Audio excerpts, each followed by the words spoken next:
মৈৰাবাৰীত উদ্ধাৰ হৈছে এক বৃহৎ আকাৰৰ অজগৰ সাপ। মৈৰাবাৰীৰ দোৰাবান্দি গাঁৱত বৃহৎ আকাৰৰ অজগৰ সাপ উদ্ধাৰ।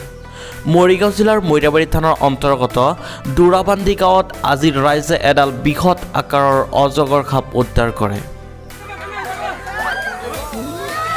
দোৰাবান্দি গাঁৱৰ নুৰুদ্দিন নামৰ ব্যক্তিজনৰ ঘৰত আশ্ৰয় লৈ থকা প্ৰায় 6 কেজি ওজনৰ অজগৰ সাপটো প্ৰত্যক্ষ কৰি উদ্ধাৰ কৰাৰ লগতে অঞ্চলবাসীয়ে গাঁওৰক্ষী বাহিনীৰ হাতত ইতিমধ্যে চমজাই দিয়া বুলি জানিব পৰা গৈছে।